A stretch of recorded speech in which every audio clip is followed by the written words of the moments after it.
operators when we count down 1. Flight directors go for launch. Ignition.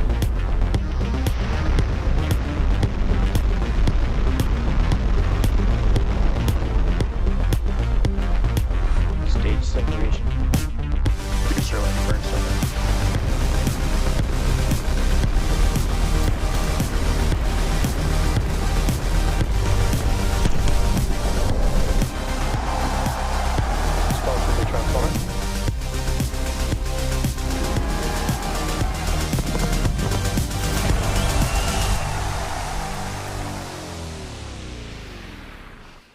Hello and welcome to Starbase, Texas. It's 5:19 p.m. Texas time, and we are just over 31 and a half minutes away from Starship Flight 13, the second test flight of our next generation Starship, version 3. During our initial launch attempt last week, we had a clean countdown, loaded all propellant, and got all the way to engine ignition, where the vehicle executed a safe shutdown when its automated systems detected off-nominal startup on 4 engines. That safe shutdown ensured that both the vehicle and launch pad were kept safe. As we often say, the payload on these test flights is data, and even when we don't get off the ground, we learn some valuable lessons and improve from them. We're going to dig into the details of that in just a moment, but all of that to say is that we're here today and we're ready for our second launch attempt. I'm Kate Tice, Senior Manager of Quality Systems Engineering. And I'm Nathan Commissariat, a civil engineer here at SpaceX. Today, we're coming to you live once again from just outside the Star Factory production floor, about 1.5 miles from the rocket on the pad. Back in May, the first test flight of Starship version 3 delivered tons of data, and we'll be putting those learnings into practice today on Flight 2. All of this brings us one step closer to a fully and rapidly reusable vehicle, the key to enabling frequent flights to the Moon and Mars. Starship will also enhance Starlink's constellation and connectivity on Earth, the Moon, and beyond, while helping establish a network of AI data centers in space. Success on today's suborbital mission also opens the door for near-future orbital flights and our first attempt to catch ship on Tower 2 here at Starbase. And this is an exciting day for the Starlink team as well, as we're planning to deploy 20 of the newest generation Starlink satellites. These sats aren't intended for operational use and will only be in space for about 20 minutes before demising. But during those 20 minutes, we're going to attempt to speedrun a bunch of tests. Things like deploying solar arrays, firing thrusters. We'll get into those a little bit later into the show. Yeah, and what Starlink engineers learned today will be essential to deploying operational V3 satellites into the Starlink constellation on future Starship flights. These larger, more powerful next-generation satellites are designed to boost orbital capacity, strengthen the overall network, and deliver a noticeably better experience for our customers. And as we've said before, Starship is a developmental program. What we're doing today is a test. We test in flight because it's the best way to rapidly iterate the design, and it's the best way to put the vehicle through its paces in the actual conditions it will experience during an operational mission. Yeah, exactly. So while we have real Starlink satellites on board, the most important payload today is data. But no matter the outcome of today's test flight, excitement is once again guaranteed. Now let's head a couple of floors upstairs where Dan Hewitt is just outside the Launch Control Center. How's it going, Dan? Hey, Nate. It is going great. Hi to you and Kate. Hello, everybody else. I'm Dan Hewitt with SpaceX Communications. Happy to be here with you for another launch day. As Kate noted, our first attempt to launch this flight test last Thursday ended early in a pad abort. Let's dig into that a little bit. So 4 of Super Heavy's 33 Raptor engines aborted at startup due to issues with their aux turbo pumps. Those rapidly pressurize and feed liquid oxygen into the engine for combustion. For those of you that like to pay real close attention to the on-screen telemetry, you saw this at T0 during that first attempt. We command the engines to start up simultaneously. You get some slight differences as the engine adapts in real time, but you saw 4 not light up. So 4 out of 33, what exactly happened? We have a launch constraint built in where we can only be down 2 Raptor engines at liftoff. So the vehicle detected more than that, we're out. automatically aborted before the final T0 safely shut down all of the engines that started up. We dug through the data, and what we saw was some off-nominal spin response in the aux turbo pumps on 6 of the engines. So the most likely root cause was determined. We were collecting some moisture inside of the pumps from previous operations, which then froze when we introduced that cryogenic propellant, and that either slowed those pumps down or stopped them completely from spinning. So for this next flight attempt, we swapped in 6 engines that were already at Starbase, and we did a test back on Wednesday that allowed us to check out the newly installed engines and spin the aux pumps on all 33 after they were chilled, check out their performance before we got into another launch attempt. We pulled a bunch of those engines off, as we said. We tested one on a test stand up at McGregor, helped screen for any other issues that might be hiding, and that one was actually able to do a full booster ascent burn. So got us in a good position for today. Even though we didn't get off the pad last week, we learned about the engines, the prop systems, how they perform in the flight environment.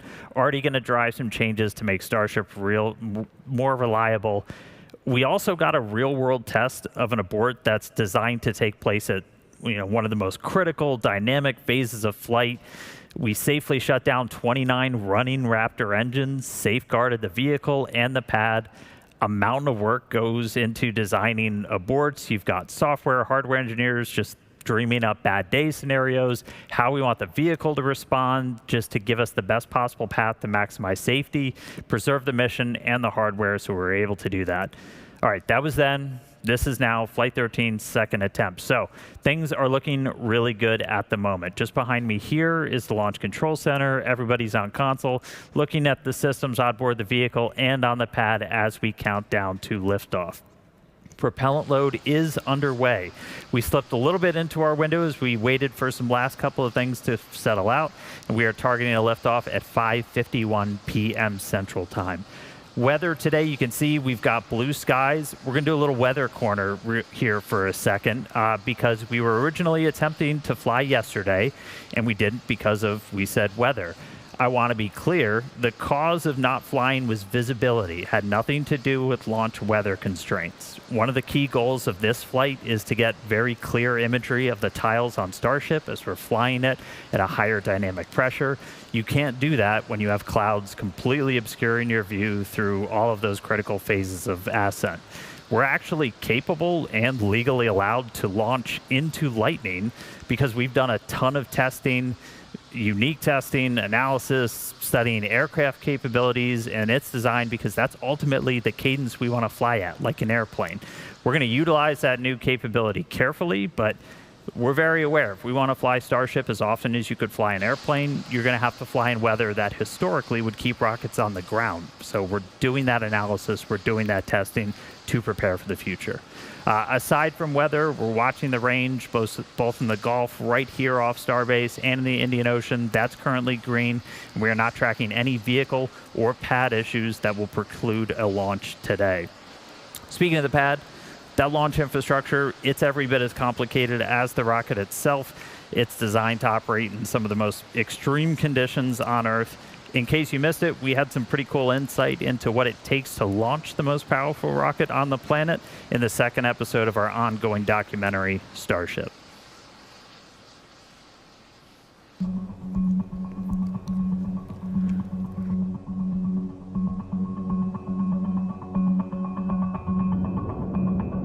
When we're only a week out from flight, my main focus is getting into flight.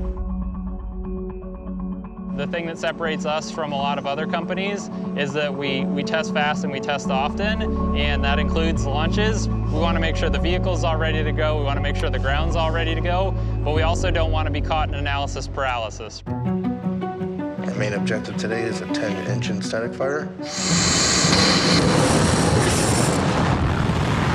Aboard. One LVN-1 looks like we kicked out due to 2 combustors from the apex being pelted. There was a pad side abort called. These things were holding like 5,000–6,000 tons of propellant plus the rocket weight. And it's like, okay, well, why didn't you guys simulate that? It's like, well, because we didn't have anything that weighed that much. Like, this is the first time we put anything on it that weighed that much. So there's just so much that you have to think about and be very paranoid on.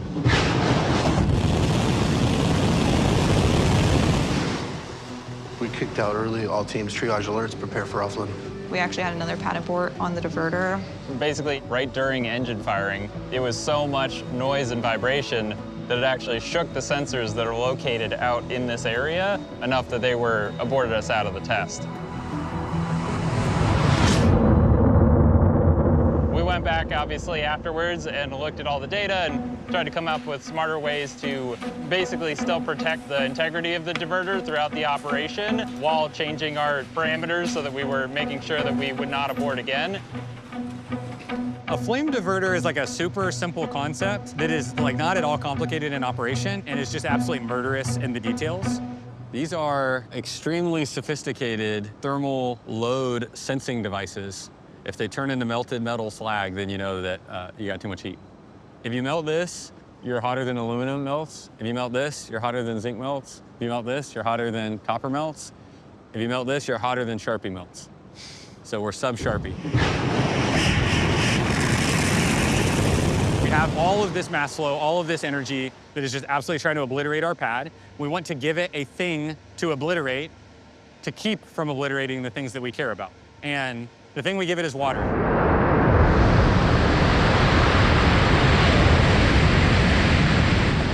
The amount of energy that water can absorb is like miraculous. And so if you can get high enough pressure water in the right places and just allow it to flash boil that water, then it solves a lot of the problems for you. Like the idea is that the steel never gets that hot, the structures never get that hot, because the water absorbs all that energy, turns to steam, and everything's okay. So for this flame deflector on pad 2, we're sitting somewhere in the neighborhood of about 650,000 gallons per minute. That's approximately in the range of about like one entire Olympic swimming pool being drained in the course of a minute. You're trying to look into this thing and you see how like glowing hot it is. It's just yeah, a pretty impossible environment to keep something happy in. But and you zoom in and the flame deflector's still there, so that's the reason we build those things.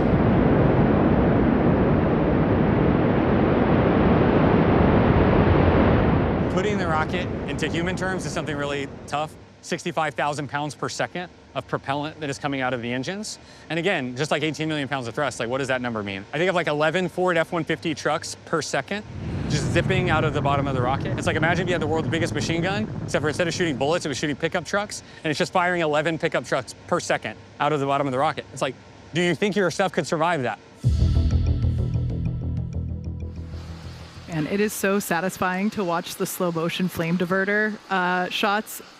Right, and just hear all the exciting stories of how we tackle these problems out here in Starbase. Super exciting. Yeah. And by the way, if that looks like fun to you, come join our team. We are seeking scrappy problem solvers to help us build the future. Okay, let's go meet the rocket out on the pad, Starship version 3. It's the most powerful rocket ever developed and ever flown. And it's also the tallest at just over 407 feet tall, fully stacked. It is massive. Standing at the base and looking up is like looking up at a 40-story building. Incredible. Yes, it's a two-stage rocket. Both stages are designed to return to Earth and fly again, making that thing that you see on your screen the first fully reusable rocket ever. The bottom half, or the first stage, is the Super Heavy booster. That's the silver part. It's powered by 33 of our newest iteration, you see them there on your screen now, Raptor 3 engines. They run on liquid methane and oxygen, and this version of Raptor provides a significant increase in thrust. With that additional thrust, as you can see here by these comparisons, the version that we're launching today, version 3 on the far right, that version of Starship gets off the pad much faster than our previous versions. The one on the far left I believe is actually our Flight 1 footage, and in comparison, they really just go. Yep. And now Super Heavy has 3 grid fins, which you can think of as aerodynamic rudders. You see them on your screen now. They help steer during landing. They're 50% larger than on previous booster versions and are designed to support rapid reuse and a more stable atmospheric reentry. I love that shot there. And at the top of the booster, we've got the hot stage adapter. It's designed to protect the booster during separation, and now it's fully integrated for reusability. And stacked right above that is our upper stage of the rocket, or stage 2. It's what we call ship. It's powered by 6 Raptor engines, 3 optimized to sea level performance, and 3 for the vacuum of space. Ship's design could one day enable point-to-point transfer on Earth, meaning you could travel anywhere on the planet in an hour or less. Sounds pretty great to me. Sounds awesome. It's designed to carry massive orbital payloads, both cargo and crew, to Earth orbit, the moon, Mars, and beyond. And for the first time, we are carrying real Starlink V3 satellites to space. For more on that, let's head out to California, where Tyler is standing by with the team in Hawthorne. How's it going, Tyler? We're doing great over here, Nate. Thank you both. I'm Tyler Lionquist, and I'm a Starlink business analyst here at SpaceX. Now, for those of you who have been following along, the Starlink version 3 satellites have been designed to take full advantage of Starship's payload capacity. And we're going to get our first look at those satellites today. The Starlink V3 is our next-gen satellite, and it includes meaningful increases in capacity, data density, and power generation. So we'll be adding around 20 times the capacity into the constellation on each Starship mission as compared to the version 2 satellites that we launch on Falcon. And that means that we'll be able to serve more people all around the world and with increasingly better high-speed internet. Like all Starlink satellites, the V3s are built at Starlink's site in Redmond, Washington, where we already build more satellites than anyone else in the world today. Now, the V3 sats are designed to support 1 terabit per second of downlink and 160 gigabits per second of uplink capacity. That's approximately a 10 times improvement in downlink capacity and around a 22 times increase in uplink capacity from the version 2 Starlink satellite. Serving this capacity to and from customers are the satellite's upgraded phased array antennas. The upgraded phased arrays are fed by SpaceX's in-house developed chips that were designed to serve customers more efficiently in both densely and sparsely populated regions simultaneously. And each Starlink V3 satellite is also equipped with 6 high-capacity 400 gigabit space lasers. Now, these 6 lasers will allow high-bandwidth traffic to flow uninterrupted between any 2 points in the world with redundant paths across a petabit laser mesh network. And if that wasn't enough, the V3s will carry 4 quad-band radio frequency backhaul antennas. And these will take advantage of the Ka, E, V, and W communication bands, allowing for an 8 times improvement in supported capacity compared to the V2 sats. And that's a lot of growth in capacity and capability. And as such, the new satellite design requires more power. So the solar arrays on V3 will generate approximately twice as much power as the current arrays that we fly on the V2 satellites. And they're also optimized to reduce drag in the lower orbital altitudes in which these new satellites will operate. But before we operationalize these satellites, we want to put them in a flight-like environment. These satellites were loaded into Starship last week ahead of that first attempt. And once deployed, the Starlink team will only have about 20 minutes of flight to speed run some of these tests before the sat's demise in the atmosphere. The team will attempt to run tests such as extending the new solar arrays and antennas, connecting with ground stations, and turning on the satellite's communication systems. And this is all part of SpaceX's iterative process to technology advancement. From the very beginning, Starlink was designed to scale rapidly and improve continuously. From production to launch and ground infrastructure, Starlink is uniquely positioned to keep pace with rising demand around the world. In fact, just last week, we rolled out the next generation Starlink kit, the V5, which is built for reliable, high-speed home internet.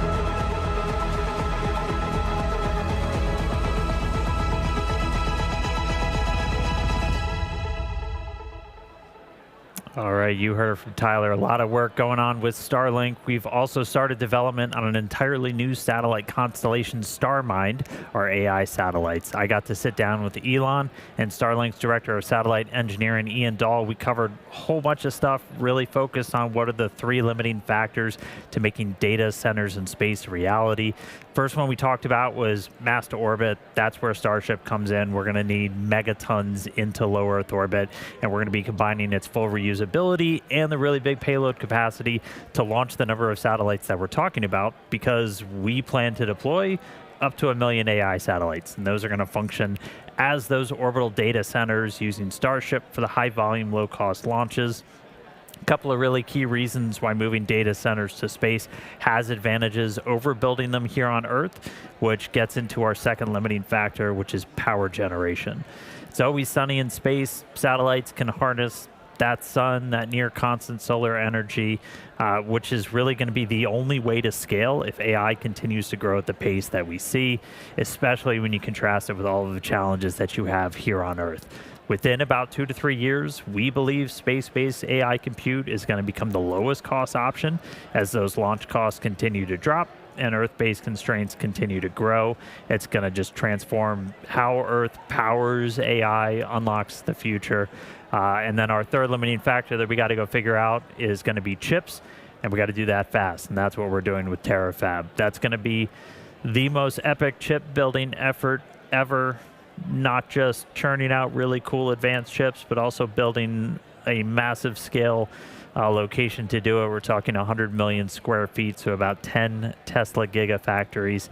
All of this together sounds a bit fantastical, a bit out there, but these are real steps that we are taking right now that are going to set us up to eventually become a galactic civilization. That sounds really cool. I mean, harnessing meaningful amounts of power from the sun, supporting all of those AI applications that are going to change our daily lives, and making humanity a multi-planetary species. If you want to learn more, you can watch the full conversation on our website. Hopefully a link appears on the screen. If not, go look up StarMind. So the future is looking pretty sweet, but first things first, we've got Flight 13 ahead. Let's jump down to Kate and Nate for what's ahead. Thanks, Dan. Yeah, the future is built on progressive steps like today's test. So let's dive into the flight profile that we're going to see today. That's right. We've got an exciting day in store. So starting with liftoff, Super Heavy will ignite those 33 Raptor 3 engines right off of Pad 2 here in Starbase. We will then power through ascent ahead of hot stage separation, where the booster will shut down all but 5 engines at the bottom. Stage 2 will then light its own Raptor engines, pushing off from Super Heavy and starting our stage separation maneuver known as hot staging. We will then have the directional booster flip using 33 engines, and after coasting for a few minutes, the booster today will target a landing burn and ocean splashdown a few miles off the coast of Starbase. Ship is going to keep the party going with its ascent burn to a suborbital trajectory, followed by deployment of those 20 Starlink V3 satellites. We also plan to relight a single Raptor engine. Re-entry is just a few minutes later, which should provide some amazing views thanks to Starlink. And typically we see some pretty fantastic views of the ship's blistering re-entry through the Earth's atmosphere. A plasma blanket will form around the vehicle and never prevails to provide epic scenes. And lastly, we'll conclude today's test with a landing flip, a landing burn, and a splashdown in the Indian Ocean. And with that, let's kick it over to Dan for a countdown update. Thanks, Kate. Good news. We just heard from the flight director. We are T-minus 10 minutes. We're a little bit past that now, not tracking any issues for launch today. Range continues to be green. Our range team hard at work, making sure we're clear out in the Gulf and in the Indian Ocean, where we're going to be sending the Starship. Weather continues to be gorgeous. Again, no clouds. We scrubbed our attempt yesterday, or didn't even try yesterday, because we had such poor visibility. Weren't going to be able to see those tiles on the way up. That's a key kind of experiment objective for this flight today. And so we're looking really good with weather today. In the future, we'll see what kind of adverse weather we can fly into. We are capable and allowed to launch into lightning, but we're going to utilize that new capability carefully as we eventually continue to evolve Starship to fly it at an airplane-like cadence. You can see the prop load there on your screen. We're just about closed out on the main tanks on the ship. We just started propellant load in the header tanks on Starship. Those are the 2 smaller ones up top that we'll hopefully be using for the in-space burn and a landing burn at the end of its mission. We started loading our propellant at about T-minus 35 minutes today, and we're going to continue all the way down until we're inside 3 minutes to launch. We'll close out at about T-minus 2 minutes and 50 seconds on booster, and then 2 minutes and 10 seconds on the ship. So at the moment, we're looking good. That launch time, 5:51 p.m. Central, a couple of minutes into our window today. So we'll be back real soon. Toss it back down to Kate and Nate. Thanks, Dan. Recently, NASA announced the astronauts for the upcoming Artemis 3 mission. The Artemis 3 mission is a crewed demonstration mission in low Earth orbit designed to demonstrate critical systems needed for future lunar landings. Astronauts Andre Douglas, Luca Parmitano, Randy Bresnik, and Frank Rubio, as seen there on your screen, they will crew the mission, and it's slated for 2027. It's a great crew, and it's also the penultimate mission, the final test before Artemis 4 attempts to put astronaut boots back on the moon for the first time since 1972.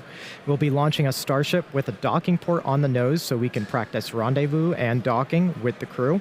And one key test objective comes after docking, where we will be able to test out maneuverability of the vehicles together while in space. This has the new importance as the revamped plan for lunar landings used Starship to do the burn, sending astronauts to the moon from Earth orbit. And one other cool ad, NASA is putting 2 SpaceX mini lasers on Orion to connect it to our Starlink constellation with the goal of enabling 4K imagery and video from the spacecraft while in space. So that's going to be pretty awesome to see. Awesome views for sure. Yeah, there's lots of excitement planned for next year as we all work together to send humans back to the moon. And speaking of sending humans to space, former SpaceXer and current NASA astronaut Anil Menon is actually up on the space station right now as part of Expedition 74. And he captured these sweet photos of Starbase during an ISS flyover. Hi, Anil. We're all waving back at you, buddy. It's awesome to see the whole picture here as there's lots of facility and infrastructure development going on. But Starbase isn't alone on that front. Yeah, it changes every day. Yeah. But talking about other locations, work is well underway in Florida to get pads 39A and Slick 37A ready for future Starship launches potentially later this year.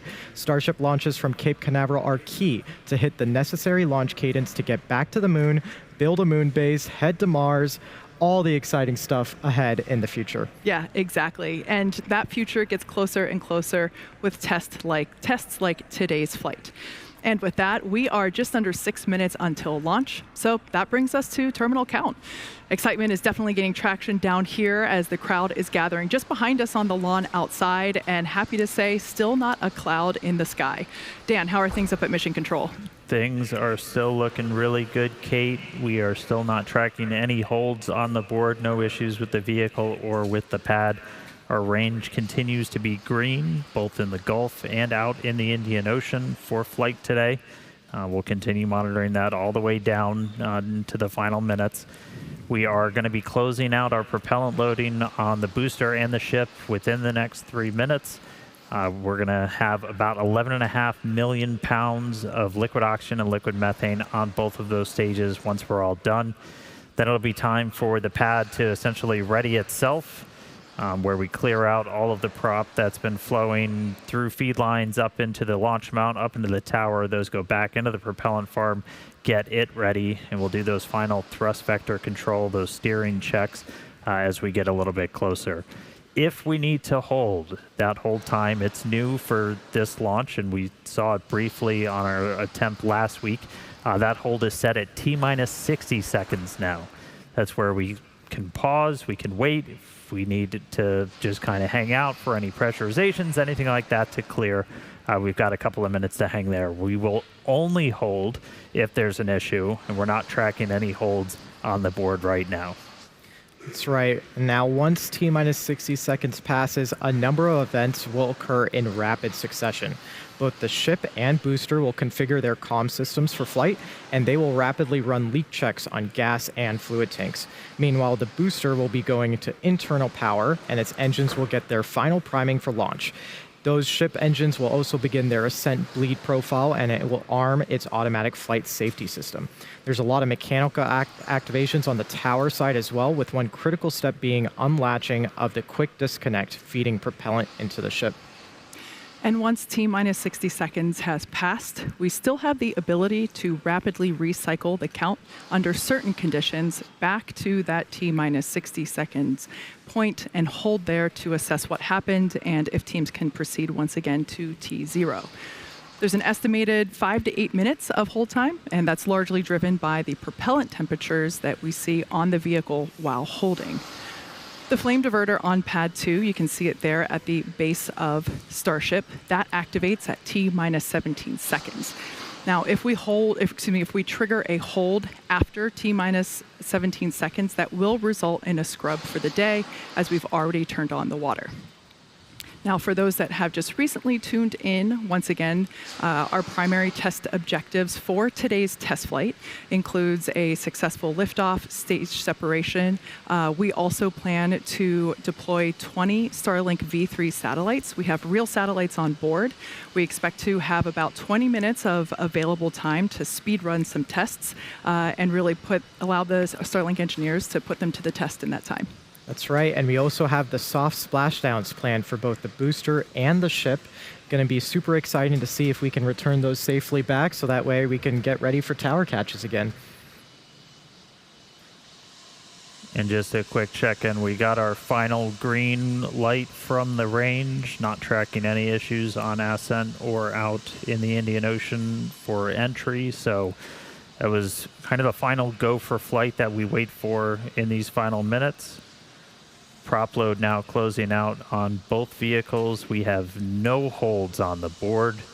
Again, we've got that gate at T-minus 1 minute. We're only going to hold if there's a reason, and currently there are no reasons. Now, coming up here in a few seconds, we should have, actually right there we can see on screen, that's the base of the Super Heavy booster. Those are the 33 Raptor engines, and we expect to see and there they go, the TVC checkouts, also known as engine wiggles. We're activating those thrust vector control actuators to ensure that those center engines and the inner radius as well have the ability to steer the rocket. Yep, super cool to see how fast those move. I mean, in flight, it's amazing to see how it steers the vehicle. And we're coming up on that T-minus 1 minute now on our countdown, so let's listen in to see if we pass that gate.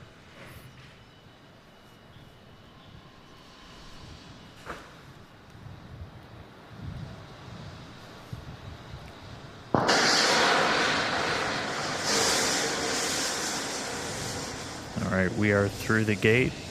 Still no holds on the board. 50 seconds to go. Starship getting ready to fly.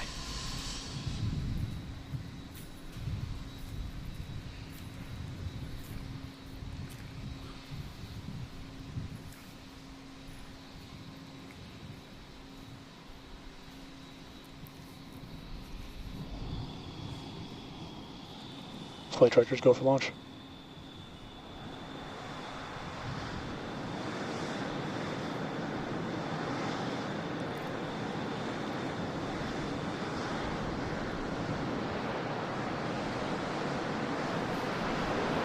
-9, 8, 7, 6, 5, 4, 3, 2, 1.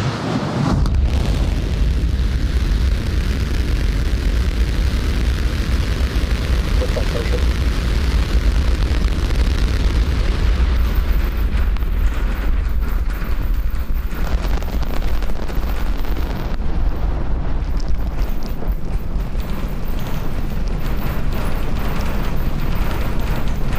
Vehicle is pitching downrange. Booster Raptor chamber pressure is nominal.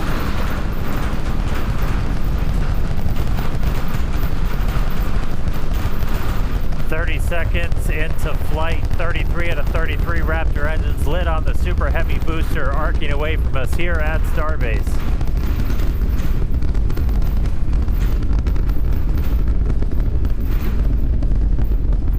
Coming up on max Q, maximum aerodynamic pressure, which again for this flight is going to be higher than it has been on any of our previous Starship flights.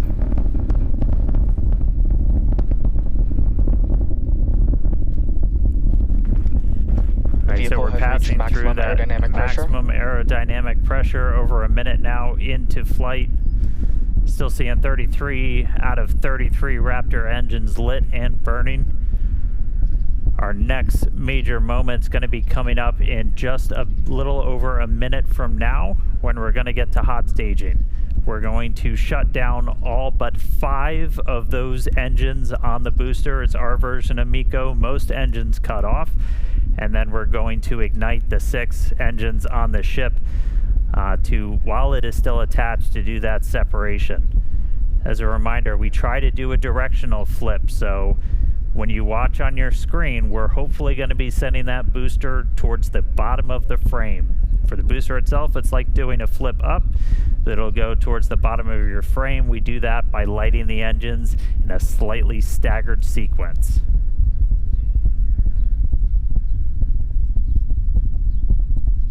Standing by for hot staging.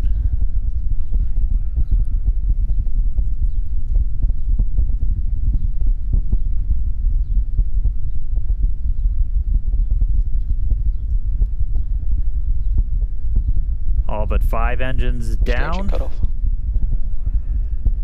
Accept. 6 ignite. Blackburn startup.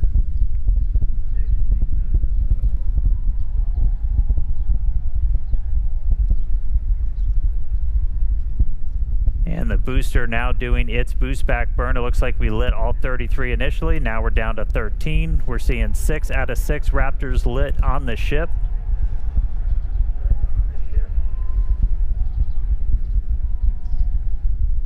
Back burn shut down.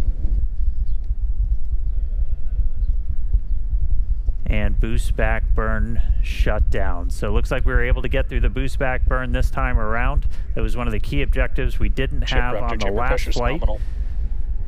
And we've got 6 engines lit on the ship. All right, so that's the first of 2 burns that the booster is going to be doing to kind of send it back towards us. It's going to be landing a couple of miles offshore from Starbase, hopefully. We're going to try and get it all the way down to do a landing burn, where we're going to use those 13 center engines. They're going to ignite. That's what's going to really bleed off all that velocity that it's built up. And it'll eventually, hopefully, transition to 5 engines to kind of fine-tune its path in, and then all the way down to 3 for the remaining bit. All right, we've got a couple of minutes to go until we get there. So booster's going to coast for a little bit. Ship still seeing 6 out of 6 Raptor engines lit. 4 minutes into the flight. Ship's got about 4 minutes left. Getting some killer views. Kate, Nate, how was the view from from down there? It was incredible. I mean, it just shot off the pad, and seeing all the crowd now running back inside to take views on the screen here, it was amazing. Yeah, one of these days I'm gonna learn to not stare at the engines, because now I have a bright blob in my vision. Right. Now, speaking of vision, we could see both stages there on your screen. Starship's second stage is still firing its engines. You can follow along with that with the GUI down on the bottom right-hand side of your screen. Still following the planned flight path as well. Beautiful views of planet Earth there behind the ship. That's right, and we're actually getting a live shot off the booster right now, an onboard camera. You can see the plume from Starbase where it just lifted off 5 minutes ago. On nominal trajectory. We are there. We are there. That is us. I kind of want to run back outside and wave. Right. Now, again, this booster is not planning to come back to the tower or the launch site for this particular launch. We are going to be planning to do an ocean splashdown just off the coast of Starbase, so hoping to still get some amazing views of that.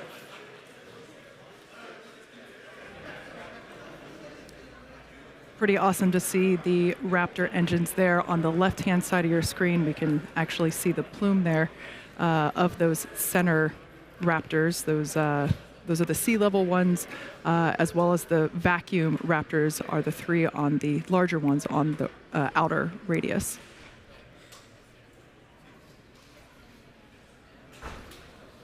Now, just like on tower catches, we are going to be doing a 13 engine landing burn to slow the booster down. Hopefully we can get a live camera of the booster right now as we're going into that phase. Awesome shot, you can see it there. So right now the booster is using their 3 hypersonic grid fins to guide itself through the atmosphere toward its landing site. You can see we're only 5 kilometers above the sea right here. Startup. Just heard the call out for landing burn startup for the booster.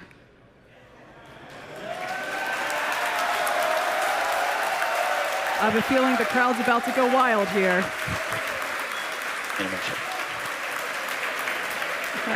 And another awesome landing for Super Heavy. Congratulations to all the teams here at Starbase and at our SpaceX team. An amazing, amazing view. Everything continues to go well with ship, as you can see there on your screen.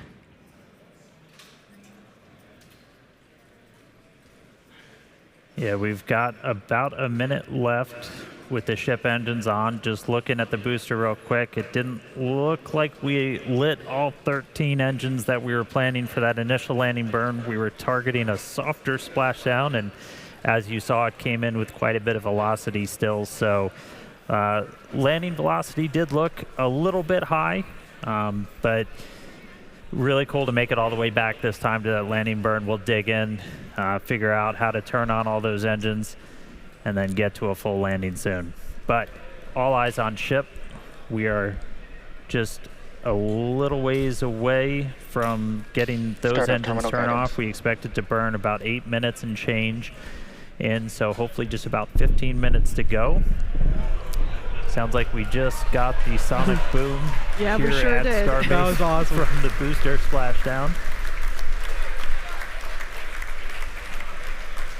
And engine shutdown.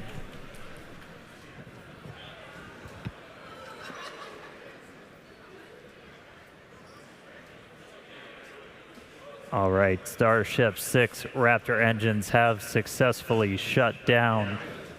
Nominal orbit insertion. And there's our call out for nominal orbit insertion. So we got a ship in space. We've got a booster in the Gulf where we were planning to send it. It's a hell of a start to the day, Kate. Yeah, it sure is. All of our colleagues here are filing in through the doors. A lot of people wanted to stay outside and hear the boom. And so it's pretty great to see a ship in space, and everybody's super excited down here. That's right. And as guaranteed, it has been an awesome day so far. All this action in just 9 minutes now. And objectives are done for the booster. Just want to quickly flag that that booster did land in a clear zone. We clear those before launch, well ahead, so that we ensure everyone is safe before the launch and after. So we're getting ready now for our in-space objectives. Yeah, we've got a few minutes until the next milestone, so sit tight and enjoy the space views and, of course, the space jams. We'll be back here at T+14 minutes to deploy our payload, which is 20 of our newest Starlink version 3 satellites. So we'll see you soon.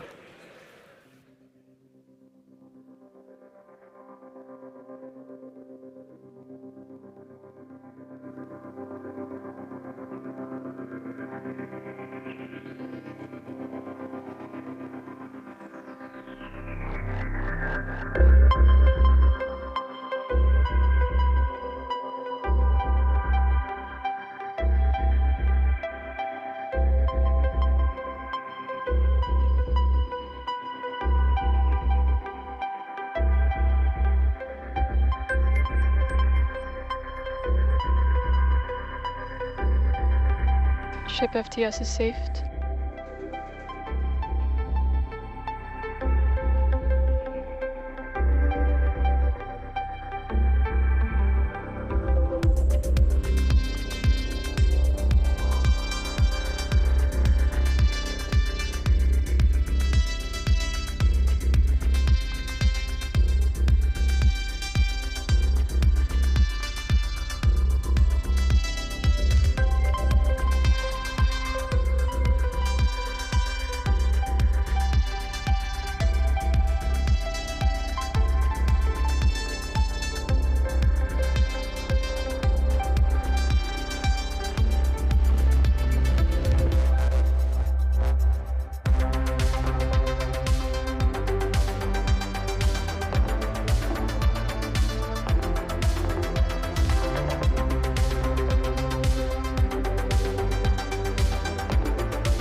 Welcome back. If you're just joining us, we're getting ready to deploy 20 Starlink version 3 satellites. That will get underway after we open the payload door in just about a minute. Now, for those of you that perhaps missed the previous 14 minutes, this is the second flight of Starship version 3. This is flight 13. It lifted off. It had a beautiful ascent as well as a ship ignition and stage separation. It was literally picture perfect from here at Starbase. Picture perfect, and then we continued with that booster hot stage separation. Amazing to see some live replays of that. And of course, the booster performing its own boost back and landing. Yeah, ship continued for about 8 minutes with all 6 of its engines and made it to second engine cutoff, where we heard good orbital insertion, and we've been coasting in space for the last few minutes. Now we're getting ready to deploy our very first real Starlink version 3 satellites. The door will be opening here in just about 6 seconds from now. Now, we won't have the same views as we did on Flight 12 of our payload. We don't have those cameras on board these Starship version 3s. That was a Dodger Dog exclusive, but we will be able to see them deploy from the ship.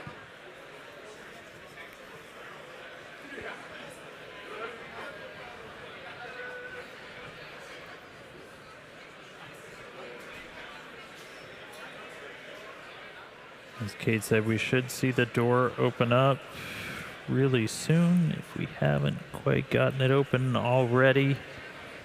We've got 20 of these Starlink V3 satellites. Looks like the PEZ door is open. And so, yeah, this is the first time we've got Starlink V3 satellites getting ready to go into space. And I mean, these things are really just kind of crazy upgrades that they're going to bring to the network, where you start talking about just symmetric gigabit speeds through the Starlink network pretty much anywhere on the planet that this is going to unlock. So really exciting. These satellites are only going to be in space for about 20 minutes.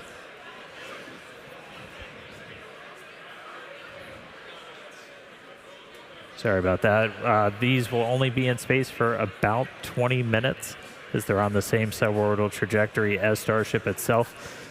This is essentially just giving us a chance to try and run as many tests as possible, deploy the solar arrays, antennas, whatever we can on these vehicles. We are intentionally being a little scrappy with it. They might be playing some bumper cars once they're out of the door, but we are looking to get these deployed over the next couple of minutes. In the meantime, they're getting ready to also do the Raptor in-space relight. Listening to a little bit of conversation on that, but we are currently tracking to do it. I'll give you some updates if we hear otherwise. And there you go.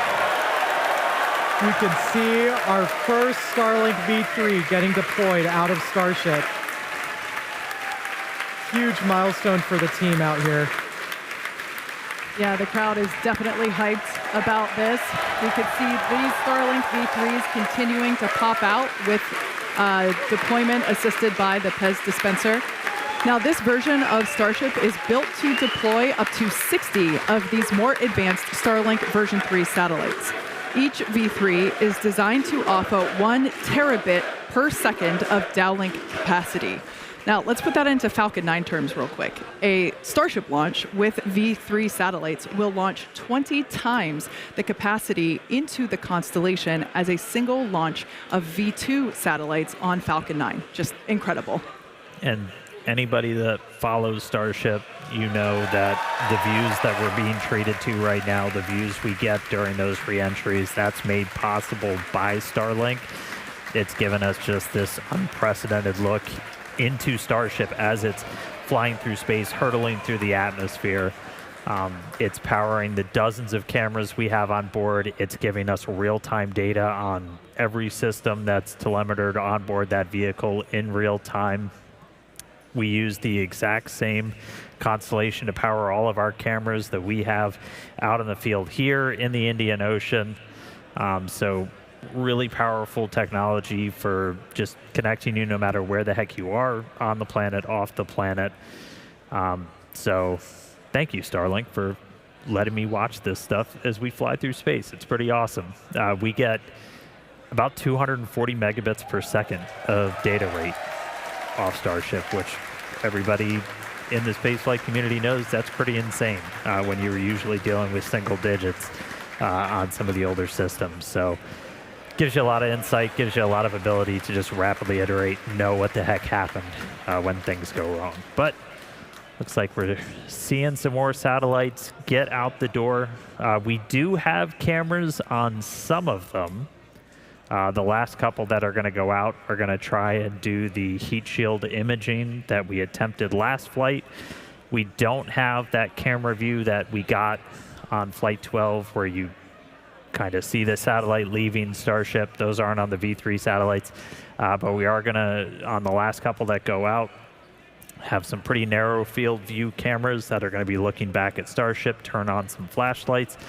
And this is a test of a capability that we're really going to want when we start doing orbital flights, to just add that extra layer of safety, that extra layer of reliability, where we're going to be able to image Starship's heat shield after it's gone through ascent, after it's been in space, before it re-enters. So we're going to try to test that again today. The heat shield imaging, we didn't get a whole lot last time. Ooh, looks like we got some thunderstorms on planet Earth below us. But a couple more satellites to go, it looks like.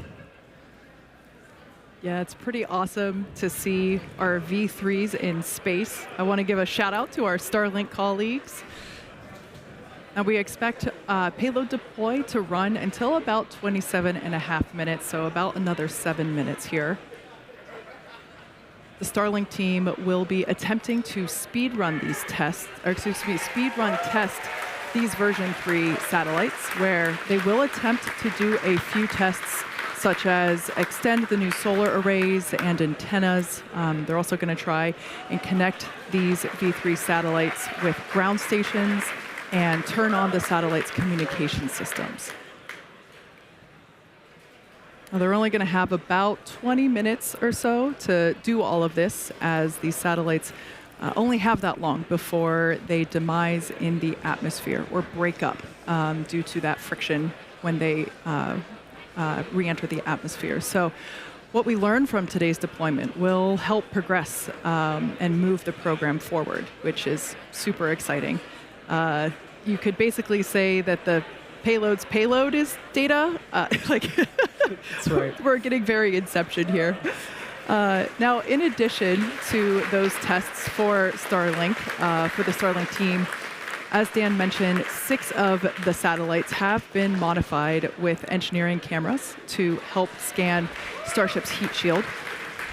That will help inform our analysis of Starship's readiness for future catch returns back here at our launch site. So for those that might be unfamiliar, we are currently capable of catching our super heavy booster, and we've done that a couple of times. We have not yet attempted to catch our second stage or ship, and so that is going to be a very exciting milestone when that day comes. For sure, and we're building up to it with today's tests. We are still planning to do our water splashdown in the Indian Ocean, so stay tuned for that. That's only about 40 minutes away. But still in space, we keep on deploying our Starlink satellites. Again, these are our V3 version of our Starlink satellites, a whole host of added capabilities to our version 2 that's currently in orbit.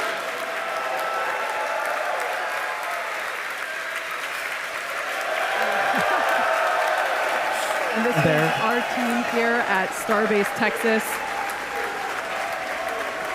These are all of the team members that have helped build the vehicle, that have built the Pez dispenser and got it ready to fly today. Amazing work. Now, for those of you that have just recently tuned in, there is a spaceship in your screen, we promise. Right now, the ship is in orbital darkness, so we don't have any available sunlight from the sun to help illuminate the scene.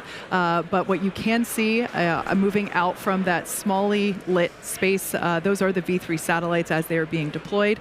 And essentially, the ship is illuminated from the inside, and so we're able to see the light come out through the payload door. Right. Just a really small sliver of light at the top. That's our PEZ dispenser. That's how we're both loading our satellites into the rocket and deploying it. It's pretty novel. We've got about 3.5 minutes still left of our payload deploy sequence. Yep, looks like we've got 16 satellites deployed, so 4 more to go. These last couple will have those cameras, so if you see any sudden bright lights, that'll be flashlights turning on those satellites to try and get some imagery of Starship's heat shield. 17 out the door. 3 more to go, and 18.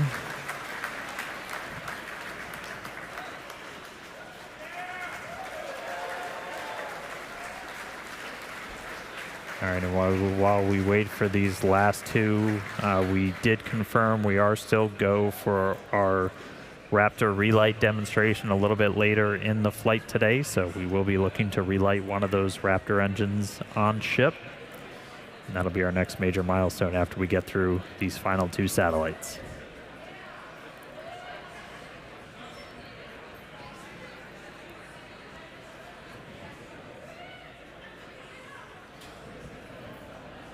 Just at 25 minutes into our flight, it's crazy to think that we're already screaming at 27,000 kilometers an hour, 200 kilometers above the ocean surface. Amazing. Yeah. Now, for those of you that lost count, we have deployed almost all of our 20 Starlink satellites. I believe our last count was at 18, so we should be seeing 2 more. And we're very excited to see our version 3 satellites in space. And these are fully, these are real satellites. Right. They're not just demonstration sats like we had last time. These are going to basically have a 20-minute lifespan where our Starlink engineering team will attempt to perform a number of tests and really speed run those tests during that time. Right. And in terms of satellite lifespans, 20 minutes is it's the shortest you could possibly get, but hopefully in that 20-minute time frame we can really try and ink out as many tests as we can.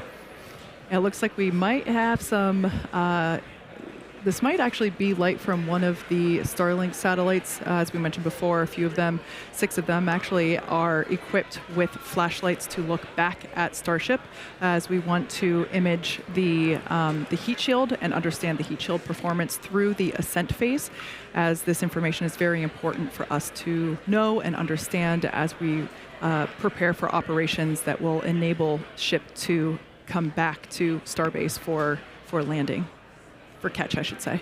Right. And we are about 40 seconds away from that planned payload deployment sequence being complete. Yep, looks like we've just got those last 2 to go. These ones might be coming out. Oops, they're starting to see motion.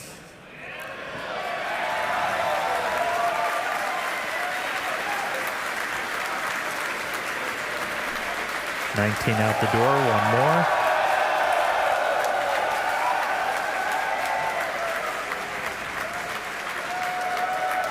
It looks like we got a crowd at our Hawthorne, California location. Some colleagues gathering outside of mission control there as well. And that marks, if I'm not mistaken, our 20th. So our payload deploy sequence is now complete.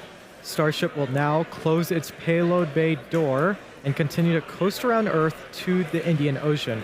Still a lot of major events to come today, including our Raptor relight burn at T plus 38 minutes, 58 seconds, followed by atmospheric re-entry, where the heat shield will be put to test, and eventually our splashdown. So with that, we're gonna go ahead and go on to another quick coast. Yeah, so sit tight, enjoy the views, and of course some more space jams, and we will come back here at T plus 37 minutes for our Raptor engine relight and of course Starship re-entry.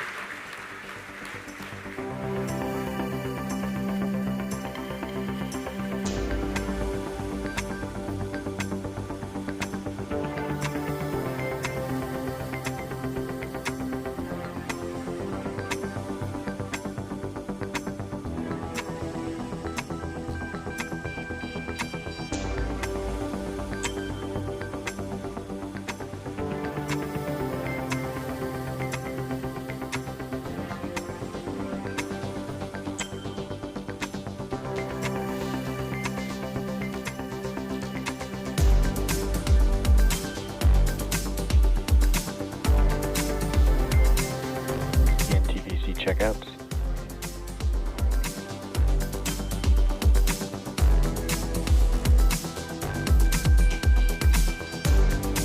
DEC checkouts complete.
Welcome back once again to the Flight 13 webcast. If you're just joining us, our newest version of Starship, which you see there on your screen, successfully deployed 20 Starlink version 3 satellites. And I've got great news to share. Not only were we able to make contact with all 20, but we also made comms over lasers with all of them as well. So that is awesome. Hell yeah, shout out to our Starlink team. We're so thrilled. Huge milestone. And that's only 3 minutes or 5 minutes after deploying them? I mean, that's crazy. Amazing. And right now, we are expecting a relight of a single Raptor engine, and that's going to be coming up in just over a minute and a half from now. That's right. We are going to be lighting one of our sea-level Raptor engines, and this is essentially just a demonstration that you can relight an engine after it's already done its ascent burn. And this is going to be really important when we do maneuvers for orbital missions, whether we're relighting to go into orbit, or if you're already in orbit and you're getting ready to do a deorbit burn. We did hear our Raptor team is go for the engine relight, so not going to be skipping it on this one. So we should see that coming up in just about 45 seconds from now. Again, this is not a deorbit burn for this ship. We are on a suborbital trajectory, so this Starship is coming back over the Indian Ocean no matter what. But this is going to be a pretty critical test for what we'll eventually need to do when we do orbital missions. When you got to relight those engines, do a burn to get yourself out of orbit. One thing that is unique on this one is we're going to be lighting it for a little bit longer of a time. We're expecting this burn to be up to about 14 seconds. We've only done about 3 seconds previously. And so that should be coming up within the next couple of seconds. Let's stand by. Relight demo startup.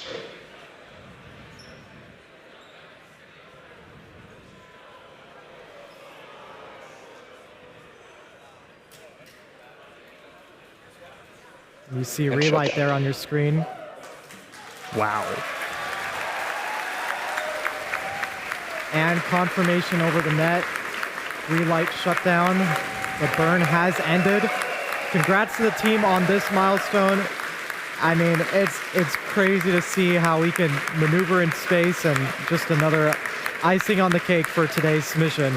So we're going to be taking another quick break. We'll be back in a couple of minutes before re-entry, which is targeted for about T plus 47 minutes. So we'll see you soon.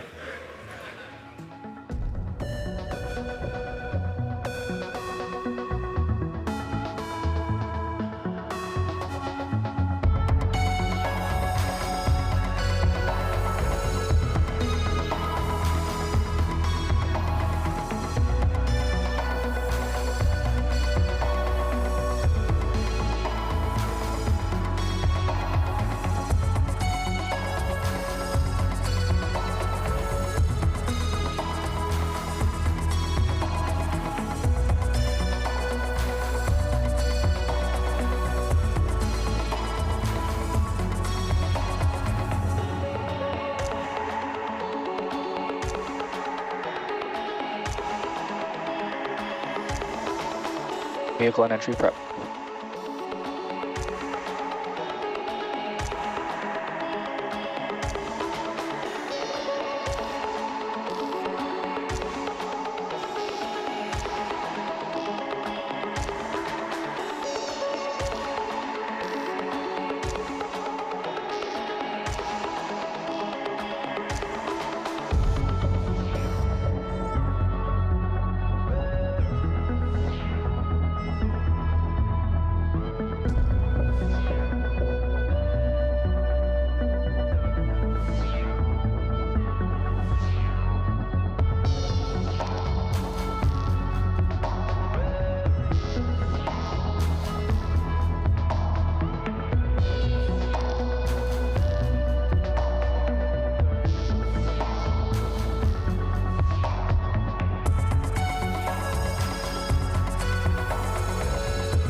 Starship is starting entry. Good attitude for entry.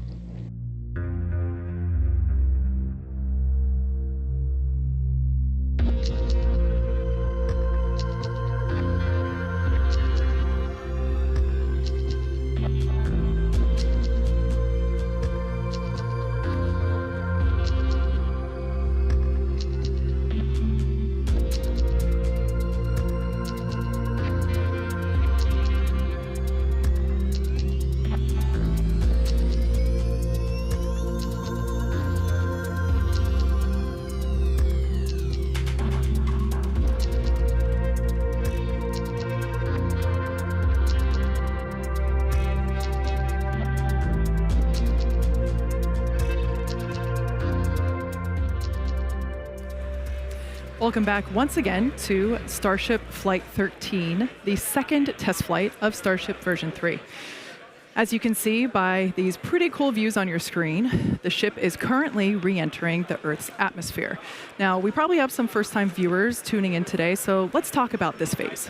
Right, so re-entry, it's a critical phase of flight, and we need information on how the ship's systems perform. So re-entry, you can see that speed in the bottom left-hand corner of your screen. We have to scrub all of that speed down so that way we can safely land. It's a lot of energy to be able to scrub down, and it's all the energy that we just used to launch the rocket as well. So Starlink will also help us gather as much data as possible, which is really the main reason why we do these flight tests, is to see how the ship performs in space and evaluate how it works. Starlink provides us with one more path to collect data to help us rapidly iterate Starship's design. Yeah, exactly. And if the ship manages to again make it all the way through re-entry, we'll collect valuable data on the spacecraft flying through the Earth's atmosphere, and it's doing so at hypersonic speeds, or more than 5 times the speed of sound. Re-entry is typically a portion of flight where we don't have communications with spacecraft because it's re-entering at or around orbital velocity, which is roughly 8 kilometers per second or about 5 miles per second. So at those speeds, the spacecraft is moving through the atmosphere so fast that it creates a plasma field around the vehicle. That blanket of plasma distorts communication frequencies, so it's not uncommon to experience brief blackouts in communication. Starship is designed to land on Mars where there are no runways or other humans to help out, which is exactly why we're testing this landing procedure that we're doing today. And we're doing these propulsive landings instead of more traditional means like parachutes, because propulsive landing... control of the vehicle. You heard that call out, flaps do have control of the vehicle. You can actually see one view, your screen moving around. That's actually a camera affixed to the flap. So as I was saying, we're testing these, doing these landings instead of more traditional means, so that way propulsive landing, we can enable more rapid reusability. Yeah. Now, we did just hear that call out. We should continue to hear some call outs as the ship makes its way back to Earth.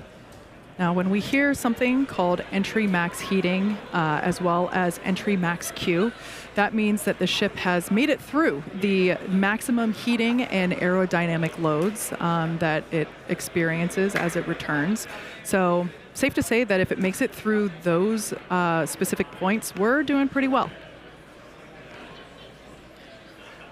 That's right. So we'll continue to hear multiple callouts as we go through this phase. One of those callouts will be that the ship is transonic. We'll also hear another one when it's subsonic. Transonic will be referring to the period of flight where velocities of airflow surrounding and flowing past the vehicle are concurrently below, at, and above the speed of sound, so somewhere in the range of Mach 0.8 to 1.2. For reference, commercial jets have a range of cruising speeds, but most fly at roughly Mach 0.74, 0.85. Just for reference, that's between 480 miles per hour to 575 miles per hour, or 770 to 930 kilometers an hour. And subsonic, another call out that you'll hear later on in the stream, subsonic will refer to speeds that are much less than the speed of sound. So at this point in flight, the ship's velocity will be slowing down drastically. So with re-entry well underway, we'll take another break. and return just before the ship's landing burn, targeted for T plus 1 hour and 5 minutes.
Starship is leaving the peak heating phase of entry. External temperatures are coming down.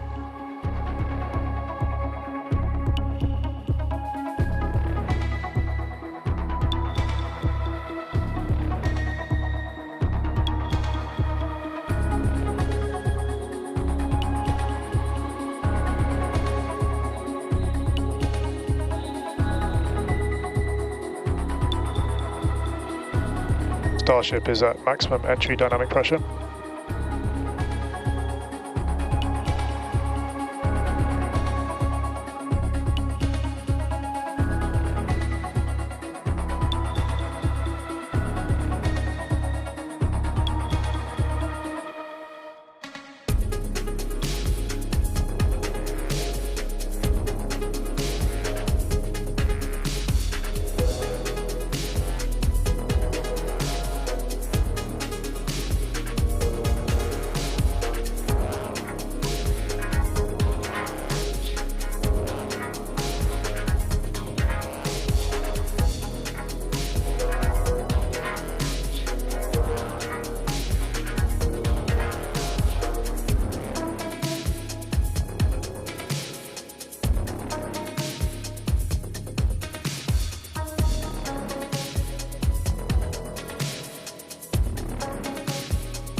Starship is executing the swoosh maneuver.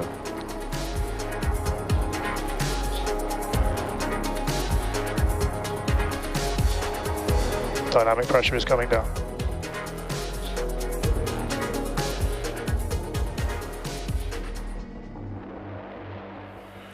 Welcome back one last time to Starship Flight 13, the second flight of Starship version 3.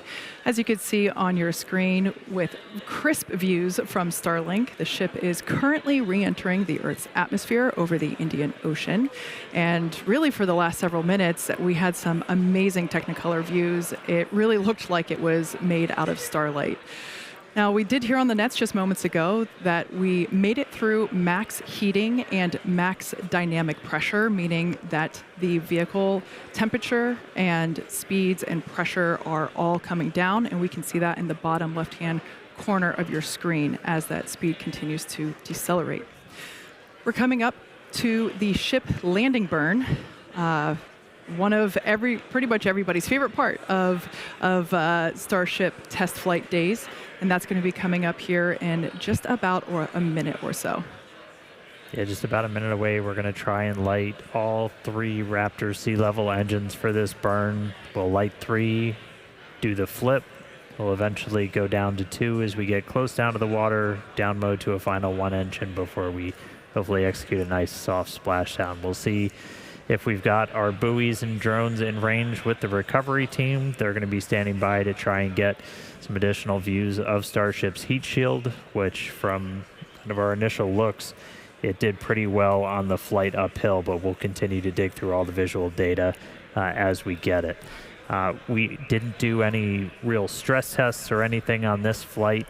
We did do, you heard our landing Larsh flight controller call out. We were doing the swoosh maneuver. This is kind of the final maneuver that we plan to have Starships returning to Starbase do, that will essentially hook them out over the Gulf before coming in and over Tower 2. But about 10 seconds away, look for 3 Raptors, the 3 in the middle, to light up, do a flip.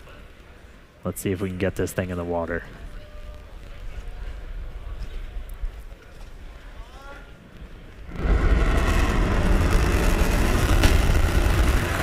levels lit. Seeing healthy chamber pressures on. Did our flip down to 2. Starship descending into the Indian Ocean. Down to 1. And we're in the water. And it's a soft splashdown in the water.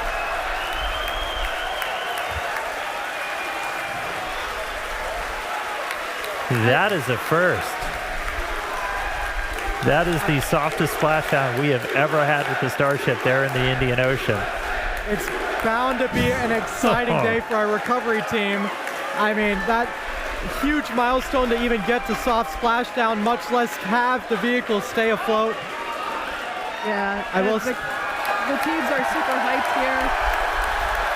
Got some crowd here at Starbase Texas. Everyone's super excited. We never really get to see Starship floating so serenely in the Indian Ocean, so we're certainly enjoying these extended views. Like I said, we're really pumped about this. I want to check in with Tyler. Tyler, how is Hawthorne feeling about Lucky Flight 13? Hey, Kate, we are so excited about another successful Starship test flight and those gorgeous Starlink views that we had. And we can also confirm that we managed to make contact with all 20 of those V3 sats. So it's a massive day for us. So congratulations to everyone at the team at Starbase, for Starlink, everyone here and around the company who've contributed to the Starship program as we make progress again towards a multi-planetary future. So thank you everyone for tuning in. That's a goodbye from Hawthorne and back to you guys at Starbase. Thanks so much, Tyler. Now, for anyone who perhaps missed the action, I suggest that you rewind the clock. Wow, look at that view of the Starship heat shield tiles. You can really see how the atmospheric re-entry, how it disperses the heat around the edge of the vehicle. I don't think we've seen quite that close before. Never, and honestly, however short-lived that ship standing, bobbing in the water is, that is insane data for our team. It's unbelievable that we were able to keep that ship afloat. Now, we promised maximum excitement, and Starship V3 delivered. Congratulations to all of our teammates at SpaceX and to everyone who supported the Starship program. And thank you to all of our future customers for your support.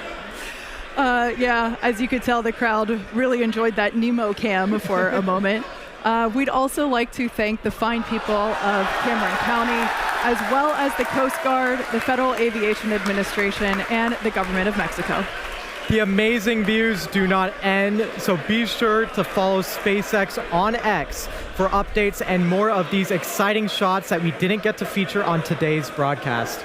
And to get an inside real-time look at the teams bringing this incredible rocket to life, check out the latest episode of our documentary series, Starship. And of course, thanks to all of you for tuning in.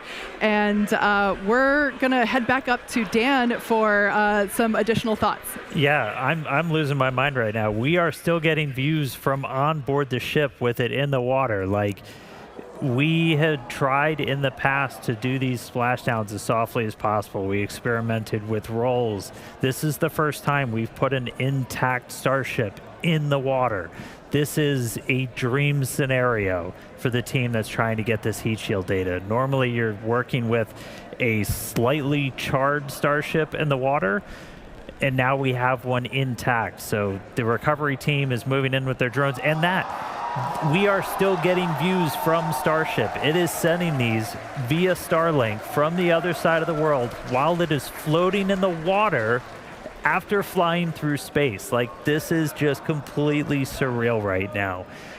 This is just a mountain of data that we're going to get back. This is going to be so critical for refining the heat shield, everything else. And the really good news is all of these views that we're seeing, you're looking at a pretty intact looking heat shield, which, as a reminder, we were flying at a significantly higher dynamic pressure, so putting way more stress on this vehicle on the way uphill.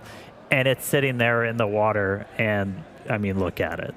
So I'm a little bit over the moon on this. I know a lot of our team is just fascinated in the control room behind me. I mean, everybody is psyched. Everyone's gathered around their computers looking at these close-ups that we're getting of these heat shield tiles.